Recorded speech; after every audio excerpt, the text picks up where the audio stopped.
Maka kalau orang sudah ridho, sudah ikhlas, maka lihat kata Allah, ulaika alaihim sholawatu min rabbihim warahmah. Orang tersebut akan aku berikan kasih sayang. Demi Allah, jangan pernah mengharapkan kasih sayang dari manusia. Manusia itu hatinya, ucapannya, perkataannya mudah berubah. Tapi mintalah sandaran sayang terbaik kepada Allah Subhanahu wa taala. Karena nama pertama kali Allah dalam Asmaul Husna apa namanya? Ar-Rahman, Ar-Rahim. Maka kalau teman-teman pernah terluka dan merasa sakit sesakit-sakitnya hati ini, itu adalah kesempatan engkau untuk menengadahkan telapak tangan, bersujud dan katakan, ya Allah, ya Rahman, ya Rahim. Mungkin dia menyakitiku, tapi engkau tidak akan pernah menyakitiku. Mungkin dia meninggalkanku, tapi engkau tidak akan pernah meninggalkan.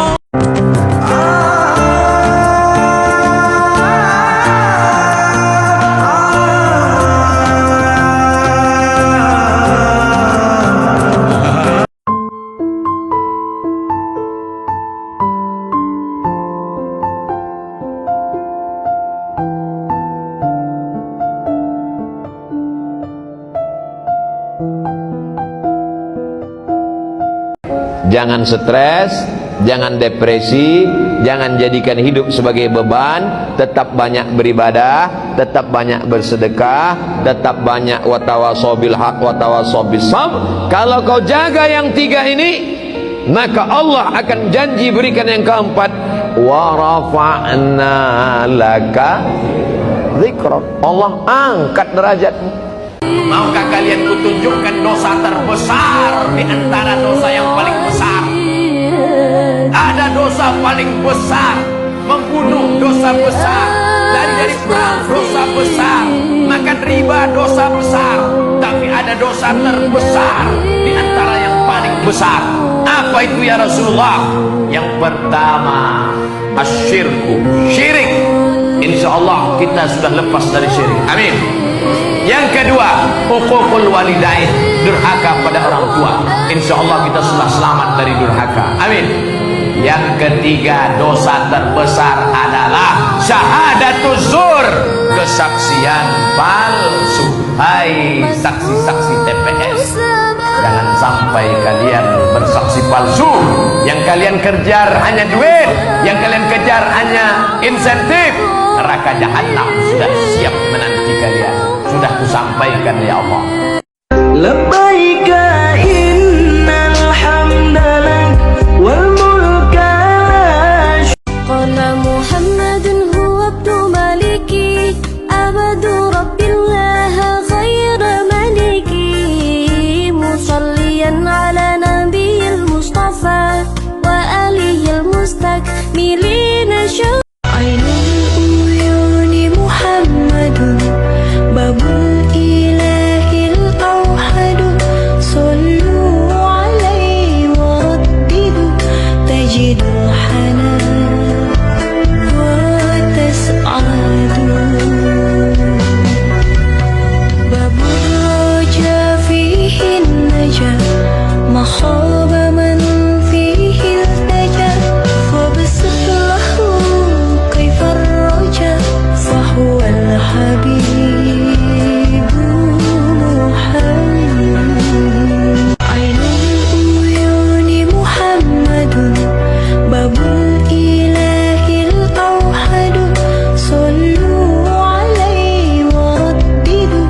تجد الحنان وتسعى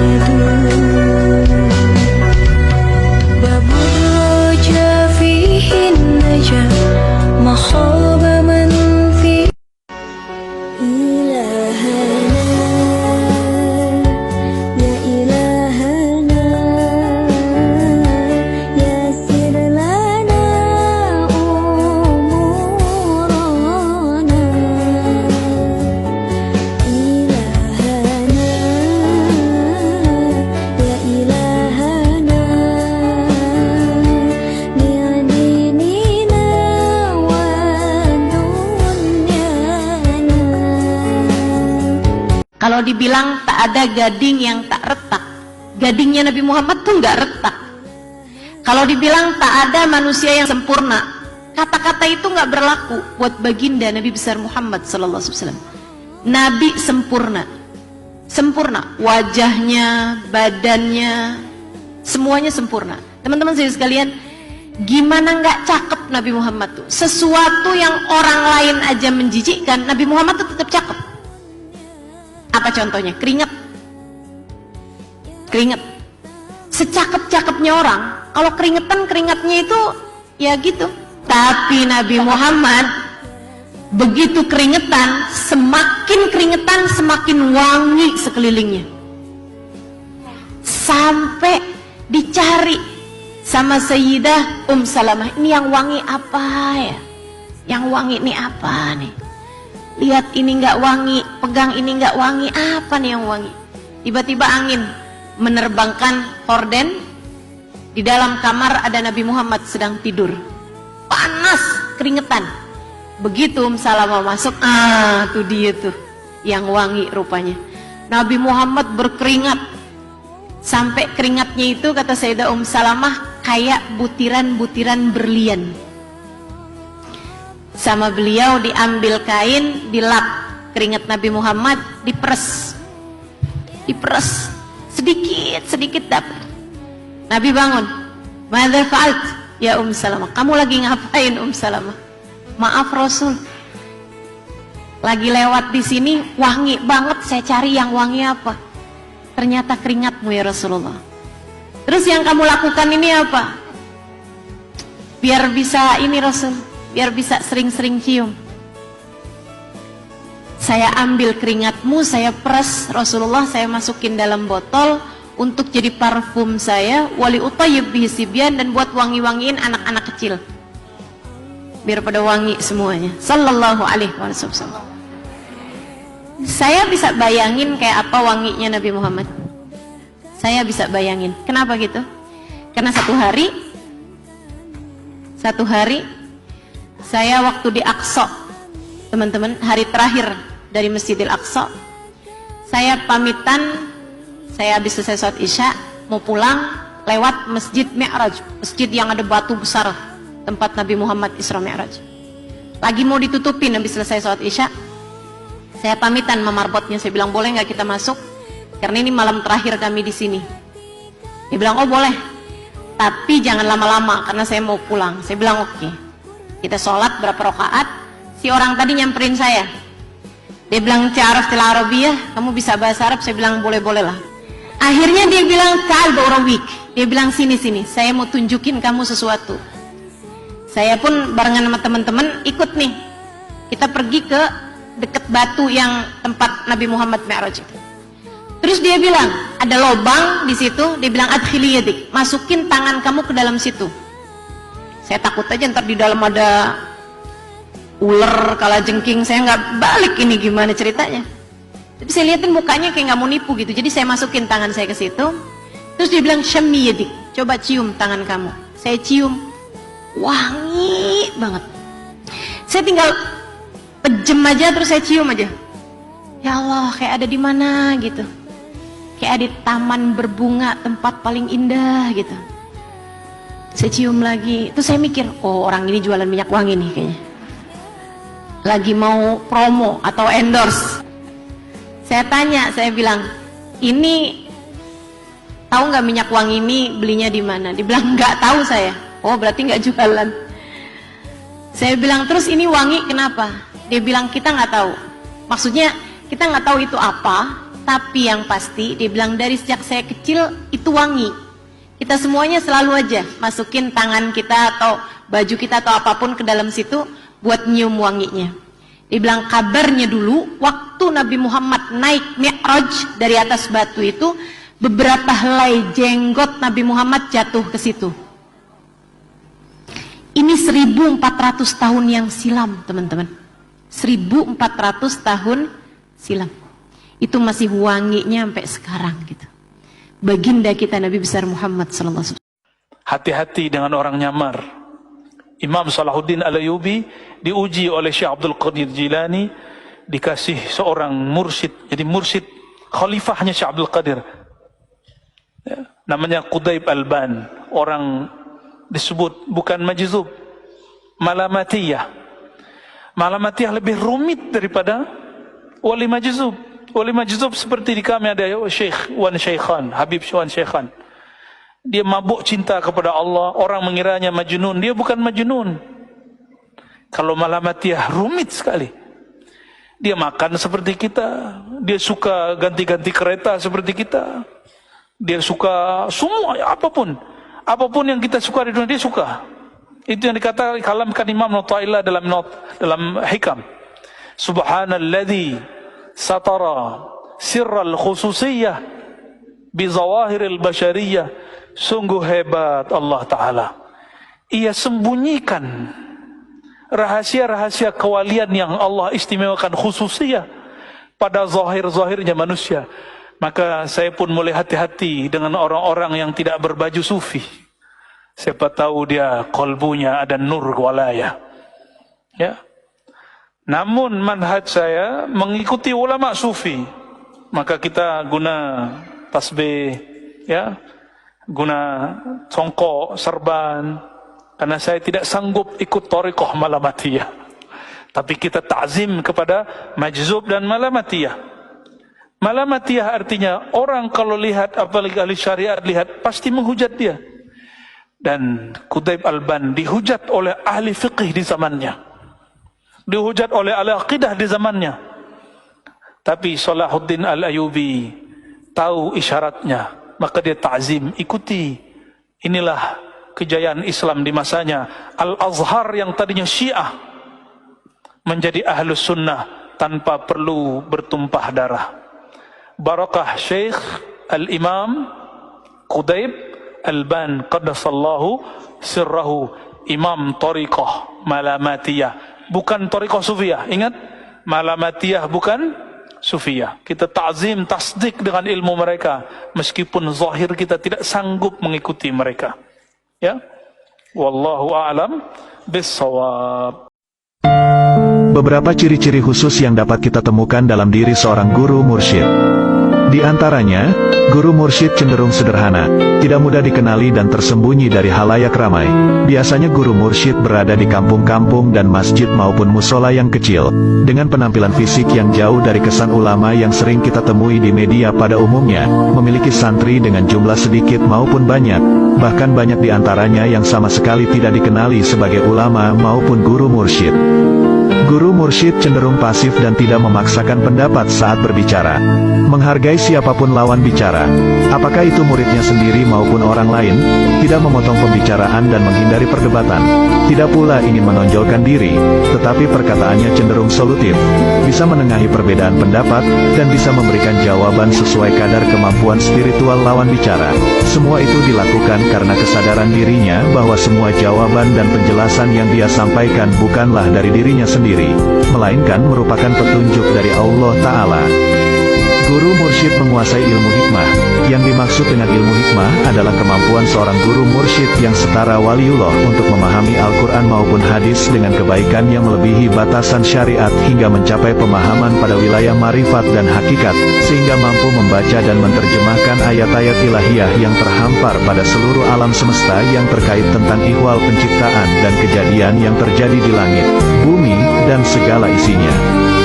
Guru mursyid mampu mengungkap rahasia Allah. Dalam kesehariannya, seorang guru mursyid akan sedikit sekali menggunakan dalil-dalil serta periwayatan yang rumit pada pembicaraannya.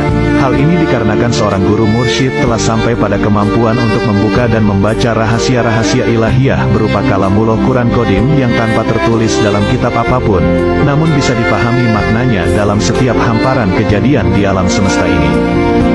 Guru mursyid mengajarkan tauhid dengan metode suluk.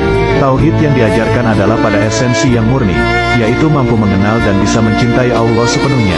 Di mana untuk menuju kemurnian tauhid ini, guru mursyid biasanya memiliki metode berupa suluk, secara harfiah memiliki arti menempuh jalan. Menurut Al-Imam Al-Habib Abdullah bin Alawi Al-Haddad di dalam kitabnya Risalatul Muawanah, pada masa sekarang di seluruh bumi ini sungguh sulit menjumpainya walaupun hanya satu orang saja dari mereka. Sampai-sampai dari kalangan tokoh-tokoh penting berani menyatakan bahwa ahli zikir itu kini sudah tidak ada. Akan tetapi yang benar ialah bahwa mereka itu pasti ada.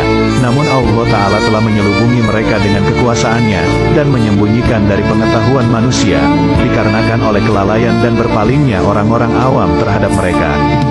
Oleh sebab itu, barang siapa dengan sikap yang tulus dan bersungguh-sungguh mencari mereka, insya Allah akan menjumpainya. Ada waktu saya ke Palembang, ada anak muda pinter nanya. Pertanyaannya gini, coba pikirin jawabannya. Bu ya, kalau kita sholawat ke Nabi, Nabi kan jawab. Kalau ini sebanyak, ini berapa orang nih? Rame gitu, banyak gitu. Sebanyak ini sholawat, Nabi jawabnya gimana? Gimana cara jawabnya? Dia anak cerdas pakai ini. Cerdas itu kan bukan hanya di sini, ada cerdas di dalam hati. Saya bilang ente cerdas, tapi ada satu yang kurang. Apa itu? Kamu baca nggak dalam Barzanji? Anta syamsun, anta badrun. Apa arti anta syamsun? Engkaulah matahari. Coba lihat, matahari kalau nyinari kita ini banyak. Sebanyak ini orang, kalau matahari menyinari kita, mataharinya berkurang nggak? Tambah lagi sebanyak ini, berkurang nggak? Tambah lagi sebanyak ini, berkurang nggak? Paham maksudnya? Rasulullah itu disebut anta syamsun. Engkau bahkan lebih indah, lebih dahsyat sinarnya daripada matahari. Kalau matahari dicipta setelah Nabi Muhammad, berkah nur Nabi Muhammad sallallahu alaihi wasallam. Jadi zahir-zahir nur Nabi Muhammad itulah jadi matahari. Karena nur matahari, dia usyams, sinar matahari, rumput hidup. Cahaya matahari, sinar matahari itu adalah percikan dari salah satu cahaya Rasulullah sallallahu alaihi wasallam. Maka setiap tumbuhan yang tumbuh karena cahaya matahari, dia tumbuh karena percikan nur Nabi Muhammad sallallahu alaihi wasallam. Coba kalau ada orang hidup tidak dapat cahaya matahari, mukanya gimana? Pucat. Benar, sakit nggak ntar? Sakit. Paham? Maksudnya apa ini? Orang kalau jauh dari Rasulullah, jauh dari cahaya asyams, anta syamsun, dia pasti berpenyakit.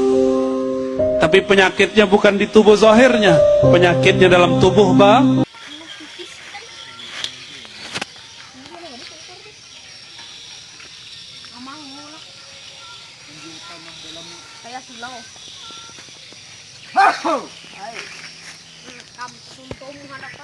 Allahumma sholli sholatan kamilatan wa salim salaman tamman ala sayyidina Muhammadin. Direndahkan tidak mungkin jadi sampah, disanjung tak mungkin jadi rembulan. Maka jangan risaukan omongan orang, sebab setiap orang membacamu dengan pemahaman dan pengalaman yang berbeda. Teruslah melangkah selama engkau di jalan yang benar, meski terkadang kebaikan tidak selalu dihargai. Tidak usah repot-repot menjelaskan tentang dirimu, sebab yang menyukaimu tidak butuh itu, dan yang membencimu tidak percaya itu. Sahabat, hidup itu bukan tentang siapa yang terbaik, tapi tentang siapa yang mau berbuat baik. Jika zalimi orang, jangan berpikir untuk membalas dendam, tetapi berpikirlah cara membalas dengan kebaikan. Karena Rob kita maha baik, dan tanamkan agar orang lain juga mendapatkan kebaikan sebagaimana yang kita peroleh dari yang maha baik. Siapakah orang yang paling bahagia? Orang yang paling bahagia adalah man as'adan nas, orang yang mampu membahagiakan orang lain. Itulah orang yang paling bahagia. Ada kebahagiaan ketika melihat wajah orang lain tersenyum. ternyata ketenangan bukan didapat karena makanan, karena ketenangan bukan di perut, ketenangan bukan didapat lewat minuman, karena ketenangan bukan di tenggorokan leher, tapi ketenangan berada di dalam hati. Di mana letak tenang? Ayatnya dibacakan ananda kita tadi, huwallazi anzala sakinata, dia yang menurunkan ketenangan. Kemana? Fi qulubil mu'minin, di dalam hati orang beriman. Karena Al-Fatihah itu setengahnya pujian, setengahnya doa. Bismillahirrahmanirrahim, pujian. Alhamdulillahirabbil alamin, pujian. Ar-Rahmanirrahim, pujian. Maliki yaumiddin, pujian. Nah, masuk ayat yang kelima, setengahnya pujian, setengahnya doa. Iyyaka na'budu wa iyyaka nasta'in. Kepada Engkau kami menyembah, kepada Engkau kami minta. Minta apa? Ihdinas siratal mustaqim. Tunjukkan kami jalan yang lurus. Jalan yang mana? Siratal ladzina an'amta 'alaihim. Jalan yang pernah Kau berikan kepada 4 orang. Minan nabiyyin was-siddiqin wasyuhada was-salihin. Tapi bukan jalan yang Kau berikan kepada 2 orang. Ghairil maghdubi 'alaihim waladdallin. Amin. Arti amin, kabulkanlah doa kami ya Allah.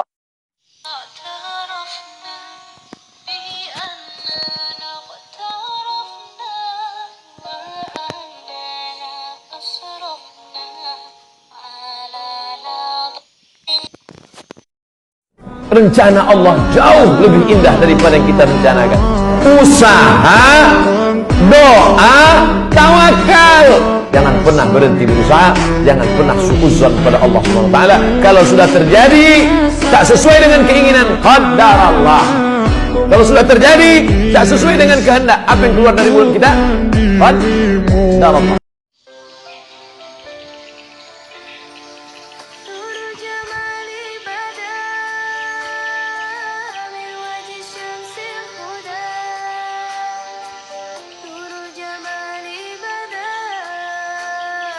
Garam tidak pernah nakal tapi selalu kena cubit, betul? Nah, cabai tidak pernah ribut tapi dia selalu kena tumbuk. Gula hanya diam saja tapi dia selalu kena adu. Begitulah hidup. Kadang-kadang kita tidak berbuat salah pun ada orang lain yang tidak suka dengan kita.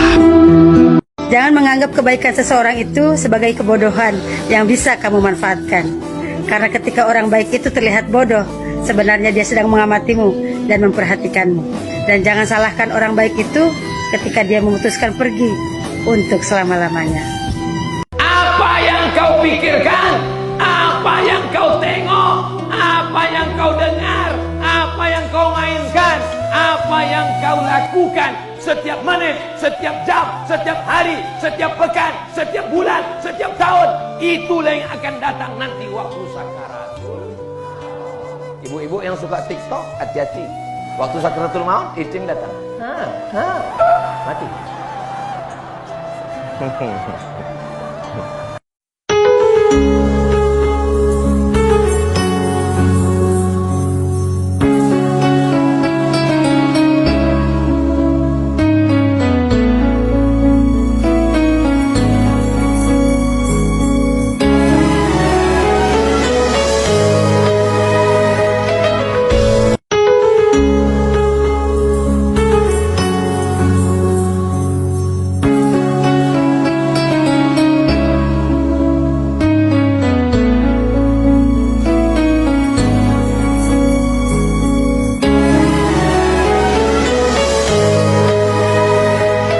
Hari ini orang tidak sadar dengan kepengecutannya. Jiwanya sebetulnya takut, ngeri, cemas. Bukannya diam, malah membela kebatilan.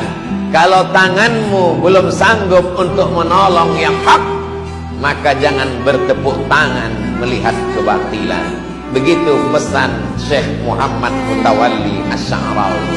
Kalau mulutmu belum sanggup lantang untuk menunjukkan ini batil, ini benar, maka jangan gunakan lisanmu untuk mendukung kemungkaran. Karena sampai masanya nanti kau akan diminta tanggung jawab di hadapan Allah. Inna sam'a, pendengaran, wal basar, penglihatan, wal fuad, hati dan pikiran. Kullu ulaika kana anhu mas'ula. Semua akan disoal, semua akan ditanya, semua akan diminta tanggung jawab di hadapan Allah Subhanahu wa taala.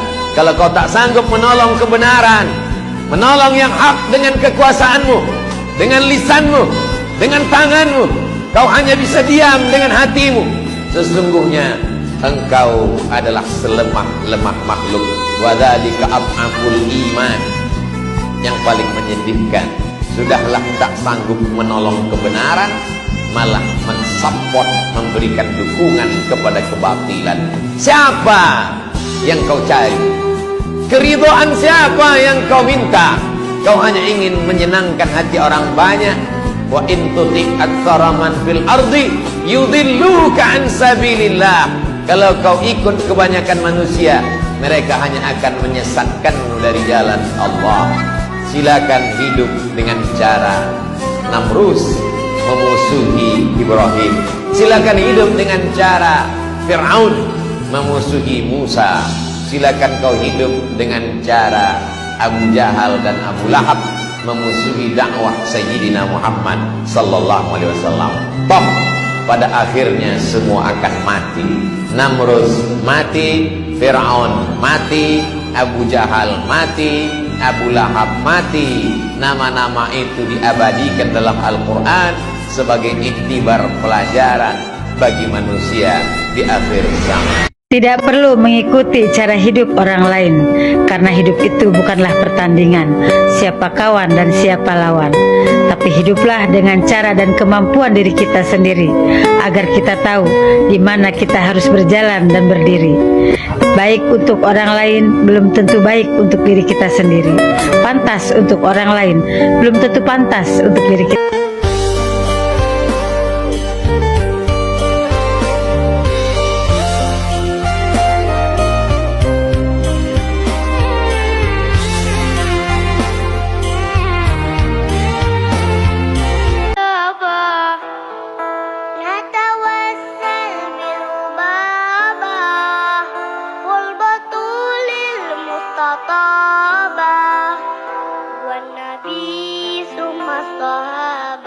Aku tahu ketika aku ceritakan diriku, bukan untuk merubah kawan lebih sayang, bukan untuk merubah musuh menjadi cinta. Aku hanya ingin menceritakan bahwa inilah aku. Laisal fata may yaqulu kana abi. Orang yang jantan, gentleman, tidak berkata bapakku, moyangku, tapi yang berkata ha anadha, inilah aku. Sombong Ustaz? Tidak. At-takabbur lil mutakabbir sedekah. Sombong kepada orang yang sombong itu sedekah. Diawali dengan keterpaksaan, lama-lama menjadi kebiasaan, lama-lama berubah menjadi kebutuhan. Diawali dari keterpaksaan, lama-lama menjadi kebiasaan, lama-lama menjadi kebutuhan. Apa itu yang diawali dengan keterpaksaan? Bangun pagi, sholat subuh. Maka jangan sampai kita membangun amal-amal kita ini seperti bangunan sarang laba-laba, membuatnya lama dengan segala kesulitan dan kesusahan serta kerumitan, tapi hanya satu pukulan tangan, bahkan hembusan nafas, dia hilang, tak bersisa sama sekali. Perempuan yang baik itu, yang kita ingin jadikan dia sebagai ideal dalam pencarian jodoh, tandanya 3. Iza ra'aitaha saratka, kata Nabi.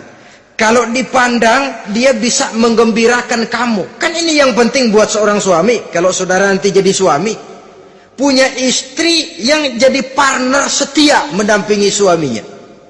Yang kedua, bila diperintah dia taat. Ini pengaruh agama. Yang ketiga, akibat pengaruh agama, dia sanggup memelihara kehormatan diri dan sanggup menjaga harta suaminya. Memelihara kehormatan diri baik pada saat suaminya di rumah atau pada saat suaminya tidak ada di rumah. Gak usah takut kehilangan seseorang yang belum halal bagimu. Kalau dia baik untukmu, Tuhan akan menjaga hatinya hanya untukmu. Walaupun banyak yang dekat dan menyukainya, Tuhan akan sendirikan dia sampai akhirnya dipertemukan denganmu di waktu yang tepat. kalaupun bukan untukmu, ingat ini. Boleh jadi kamu membenci sesuatu, padahal dia amat baik bagimu. Dan boleh jadi pula kamu menyukai sesuatu, padahal amat buruk bagimu. Tuhan mengetahui sedangkan kamu tidak mengetahui. Tugas kita saat ini adalah muhasabah, lalu memperbaiki diri. Perihal cinta, gak usah ribet. Tidak ada manusia yang berhak menilaimu, karena tidak ada yang benar-benar tahu apa yang sudah kamu alami. Mereka mungkin mendengar ceritamu, tapi mereka tidak pernah tahu apa yang sudah kamu alami. Ingat, hidup itu adalah pilihan. Siapapun yang membuatmu sedih, tinggalkan. Dan siapapun yang membuatmu bahagia, pertahankan. Dunia ini tidak ada yang perlu kau sedihkan, selama iman dan agamamu kau junjung tinggi. Jika ada yang tak suka padamu, biarkan. Itu tandanya ada sesuatu yang lebih darimu. Jika ada yang sirik padamu, abaikan. Itu tandanya ada yang kau punya dan mereka tidak memilikinya. Jika ada yang menjatuhkanmu, santai saja. Itu tandanya posisimu jauh di atas mereka. Jika ada yang selalu mengurusi hidupmu, bersyukurlah.